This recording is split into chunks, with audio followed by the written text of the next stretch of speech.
Hello and welcome back to One on One. I'm Stan. And I'm Jake. And today we're looking at our Game Week 9 team review and looking ahead to Game Week 10. So, it was a decent week. It was alright, yeah. It was alright. Bit frustrating with a few. After Saturday, to be fair, I was very happy. Sunday, not so much. Yeah. And we must say we are recording this Monday night before the Spurs game, just because we didn't have time. So, yeah. We don't know actually what's going to happen in the Spurs game. I currently have Son, Maddison and Udogie left to play. Who do you have? Son? I have Son and Udogie. Okay, so, and as it currently stands, I'm on 62 points. You're on? 63 points. Okay, but you're 2 points ahead of me, aren't you? Yeah, so I'm now 2 points ahead of you. So pretty much, if Maddison does something, I go ahead of you. And if Maddison just gets 2 points, we're level. If he does something, you'll be ahead. If he gets booked and doesn't do anything... And there's a strong chance he gets booked.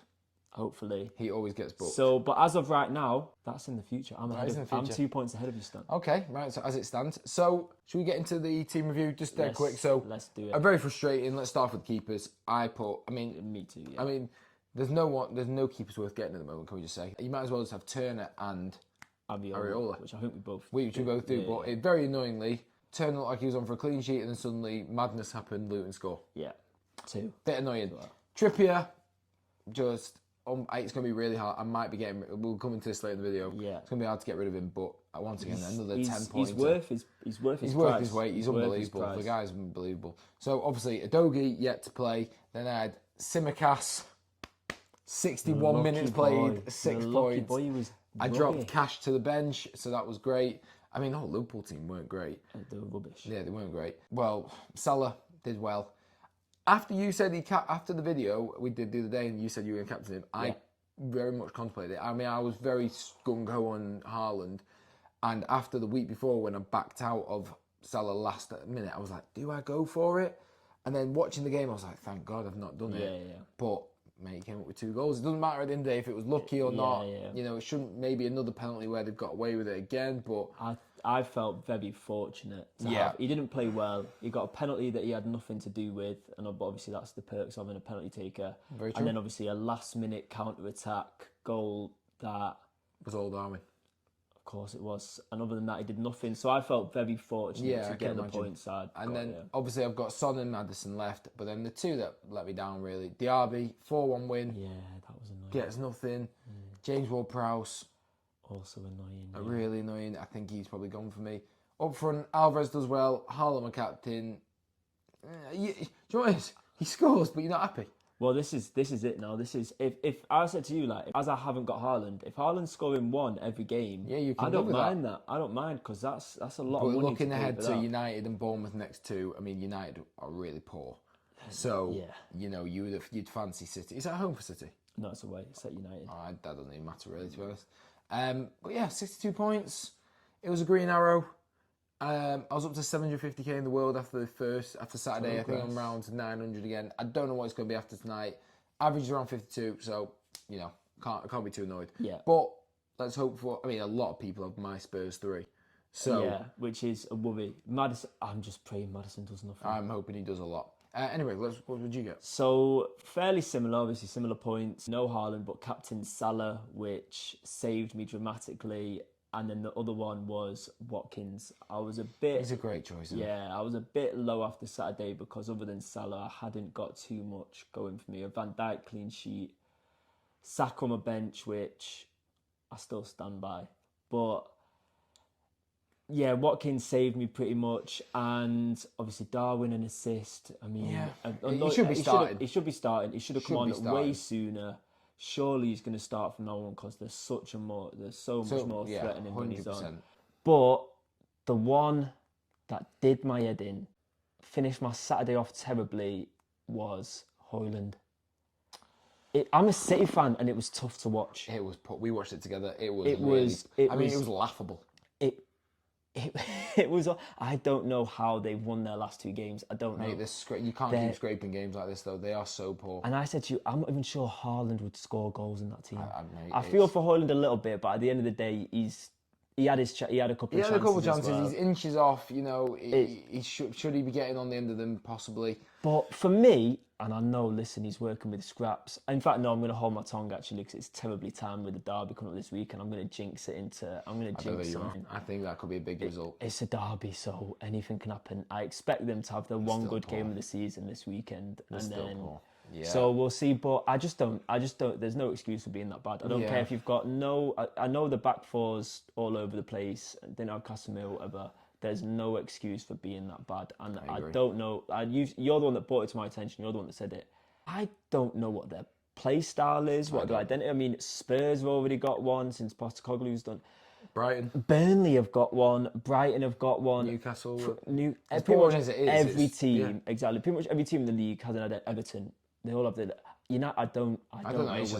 I don't know what it is. I think I think he wants out because why would you take Holland off in the 60th minute? That wasn't it? It was because really it'll weird. Be like, oh well, we won the game. I mean, Martial did nothing. You took Holland off from Martial in the 60th minute. Garnacho was lively, but not well, great. Well, that's fine. Do that, but Martial. No, I agree. And when Anthony's lasting longer than Højlund and Rashford, you've not. Yeah. I mean, I don't know if he's trying to manage fitness or anything, but I don't know what it is. So anyway. Obviously, as a City fan, it's good to see, but also as someone who's had Rashford or Højlund in the whole season and got nothing for it, I've had enough, and I said they're going to block my bench, and that's what I think I'm going to do. Nice. Right, so let's talk game week 10 and possible transfers. Just before we do, I'm sure everyone's going to be looking at Douglas Luiz now because he scored 2 goals for Villa. I mean, I still think Diaby's a better pick. Yeah.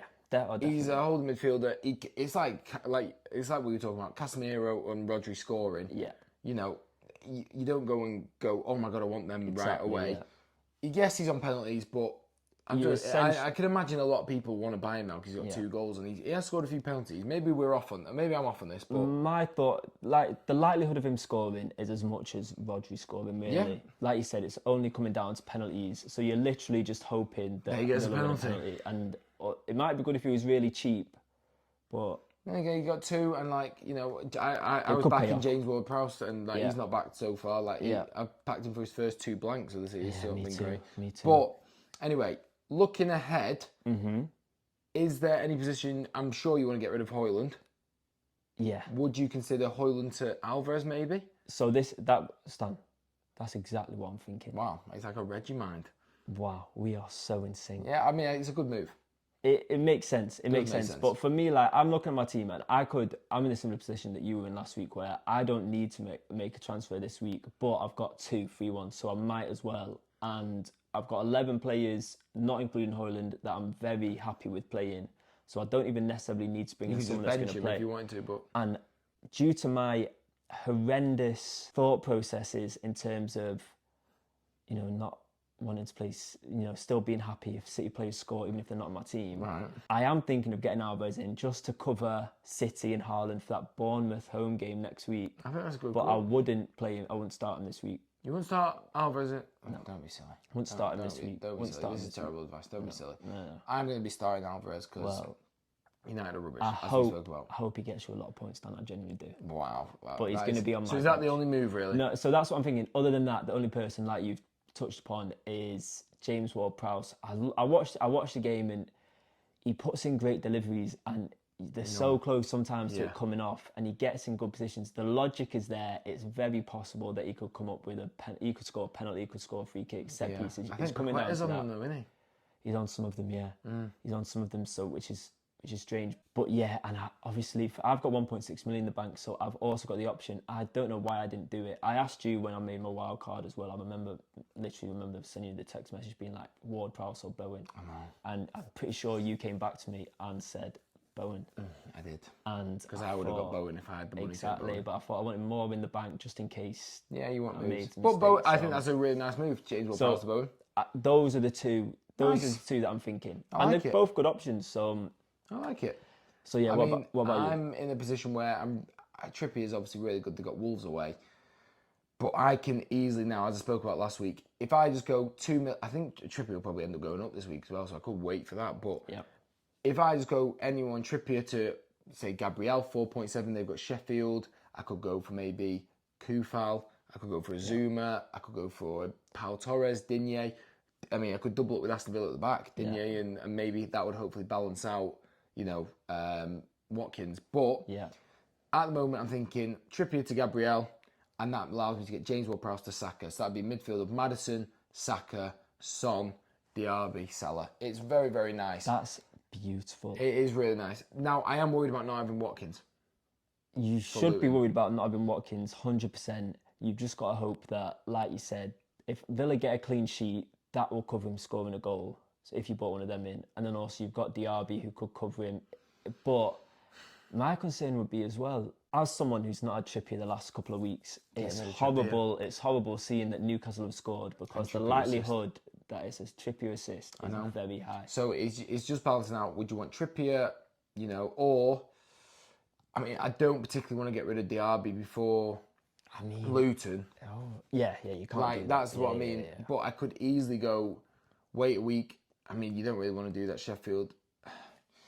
I mean, the thing is, it's just really tough because you could easily do a -4. I mean, I can't.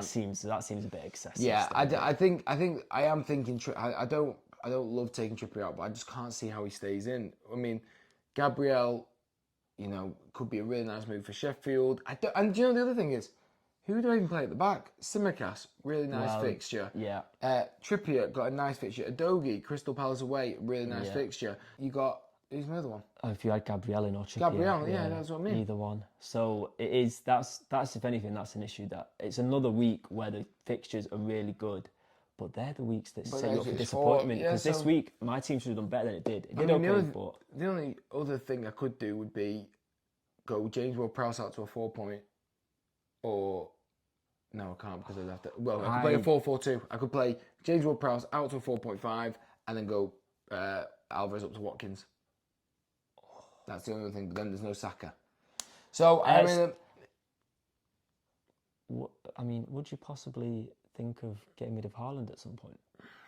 No, not yet. Not before Bournemouth, and not before, But after that? Depends how he keeps going, because Alvarez at the moment is providing so much value. I don't really love it. Yeah. Alvarez is taking production off Haaland because he's getting in the good positions and and then he's also getting assists as well. So that's why I need at least. Yeah, it's a really tough one. Is there anyone else that you would, we haven't touched on, that you would possibly consider? I think the fixtures to really hit home are, but I mean, Bowen's, they're going to have a really good run now. I do really like the Bowen. In a few weeks, I'll probably consider him. Yeah, Villa. Watkins, obviously, Villa and Luton. Liverpool's fixtures and they've become really good. I'm glad they've got Simicast in. But yeah, it's a really tough week. I want to really watch the Spurs game tonight and just see what happens. Good show. But yeah, I think overall, 7 out of 10. I'm happy with it. Depending on what Maddison does tonight, because if true. Maddison does nothing, I'm 7 out of 10. If he ends up getting a couple of returns, then I've lost quite a bit of ground. Yeah. But happened with Watkins to me yesterday. I think one thing I'd like to put out, Stan, is I think because we've been doing this, we've been a bit too friendly with each other. We've sort of been like messaging, like, "Oh, you're doing really well, mate," stuff like this. Yeah, but it's just because I don't see you as a threat. That's what it is. This is where you're wrong. Because this year... Long term, I don't see you as a threat. That's just the thing. Well, you were fool. Because this year, I'm going to beat you. And I am... I know, listen, that bet we made about Nunes earlier in the year, that was stupid. I admit that was stupid. That was stupid. This year, I'm going to beat you. I am so confident about it and I'm willing. This time, this is like a serious bet. Okay. This is like... Okay. I'll bet... I was going to say my life... But that was it seems excessive. Yeah. But I can't think of what to bet. I should have thought about that beforehand. But we're going to think about it. Huh. Oh, so we're sticking with the same one? Yeah, we'll just do that. What do I have to do with blonde hair. You bleach it. Like bleach blonde? Yeah. If I bleach blonde it, then I'll bleach blonde. Well, because if I bleach blonde it, though, I'll have to like shave it as well and get like a hoop earring or nice, something. Nice. I like it. So I'll style it out. That's a good bet. Will you actually do it? Honestly, mate. Honestly. You actually will do it. I've been looking for an excuse to do it anyway. You're going to tank now, aren't you? You're going to purposely tank. Anyway, thank you for watching. If you could like the video, subscribe to the channel, we really appreciate it, and we'll see you in the next one. Bye, guys.